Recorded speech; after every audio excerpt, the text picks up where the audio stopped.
And this paper was with the clans mothers. Again, with the clans mothers, we're kind of scattered right now with that. And again, I know. Yeah, yeah. Me, I do like Saugeen. I got a lot of respect for that reserve because it is a pretty clean reserve. I've always said, it's a clean reserve. The people don't bust up their windows and all that. Like the other reserves, that's why I kind of like really Saugeen.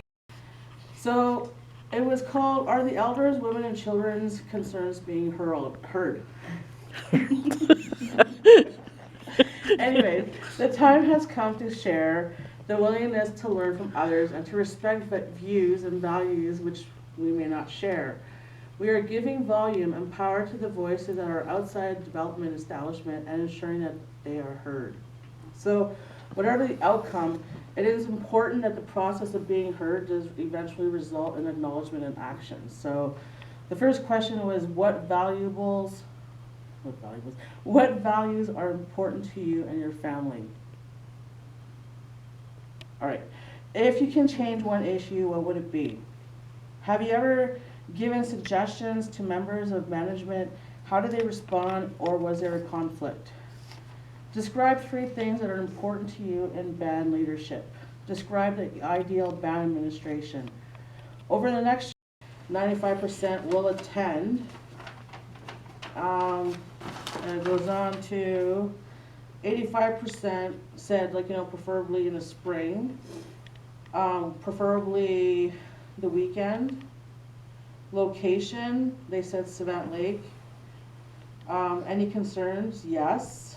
Are your concerns met? 85% said no. Have you ever tried contacting the leadership? They all said yes, 100%. And was it easy for you to communicate? 94% said not easy. Were you taken seriously? 100% not. Have you been given a copy of your convention and the audit? 100% never given. Do you know the laws of Saugeen, like that Saugeen thing? 100% do not know. Have you ever seen the audit? 100% have never seen the audit. And have you ever been invited to meetings? 100% have never been invited to any meetings. So that was one thing that was, disturbing back in the day. Clean, which is not true. They're not giving any opportunities to the people for any employment opportunities.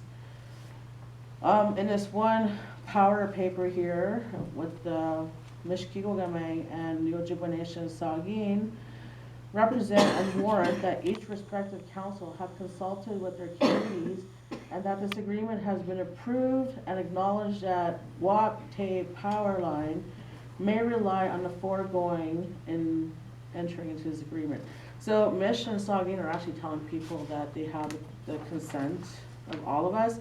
And this is actually one paper that we kind of took out of Doug Ketchum's office because he didn't want to give it to us. He kind of picked it up, and talked to us and then just, put it back down, thinking we wouldn't, expect that. But anyways, that paper is here. There's an actual letter of understanding with Pacific Iron Ore for the gold mine. So there's a lot of information about that too. I can only agree with by Saugeen. And the money that is going to come in from these royalties is not going to benefit any one of us. It's just going to go back into this community, and it's just not going to benefit anybody because we have never seen anything from them in the past 20 years. This is a document that when Darlene had mentioned that we had a meeting with Doug Ketchum because we tried to have a meeting in Sioux Lookout, but they canceled out on us because we used the logo.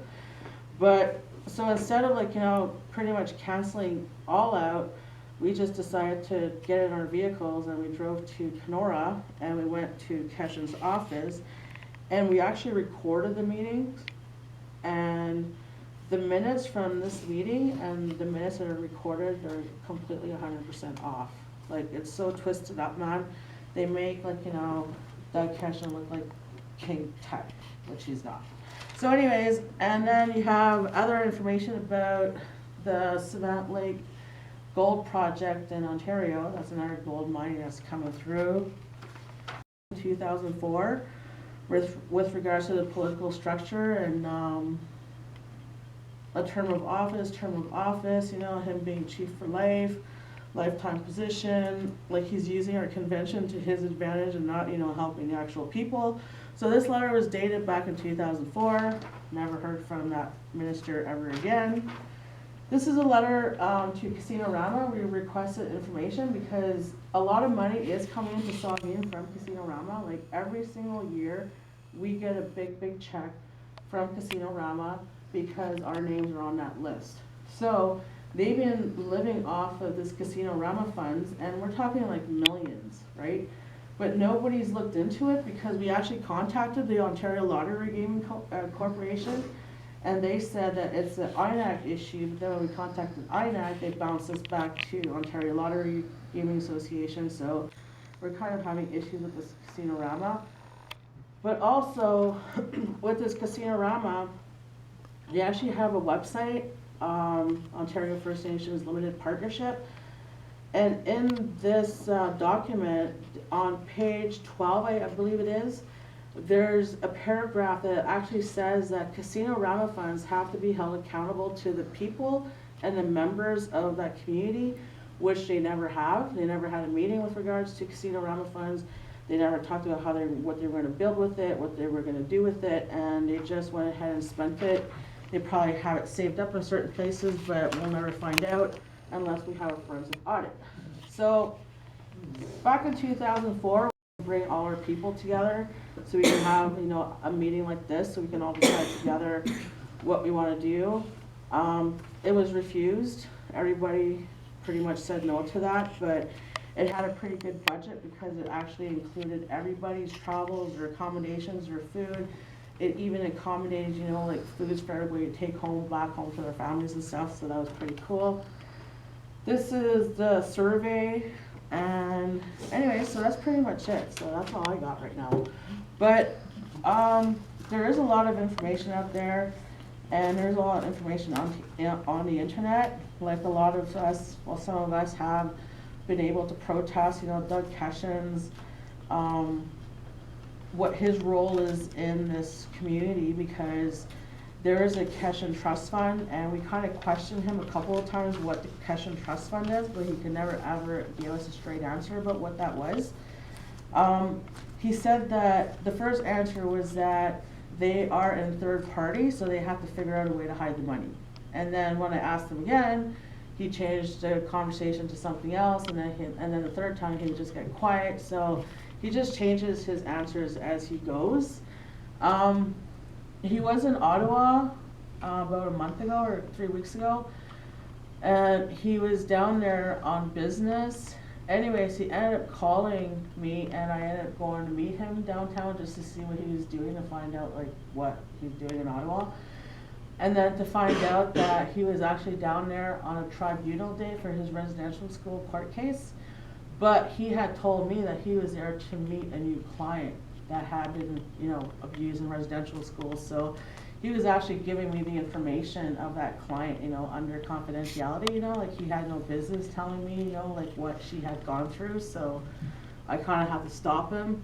I kind of questioned him, you know, like why he doesn't see what we see, you know, like how the chief and band administration are treating us, you know, like financially, you know, personally, like housing wise, employment wise, work wise, you know, like, and he just said, oh, I don't know what's going on, you guys are so negative towards the chief and council, like they're doing so much for you guys. And I'm like, no, it's not like that. I mean, I don't know what you see and what you're not seeing, but it's not like that. You know, I said 85% of us live off reserve, you know, none of us get anything. You know, we barely got a turkey of $50, you know, to help, you know, feed our families, but yet, you know, these people have the funds and the resources to go anywhere, meet anybody on our behalf, you know what I mean? Because we are the title holders of this territory, and it's just like they're meeting with the wrong people. And I think these corporations, they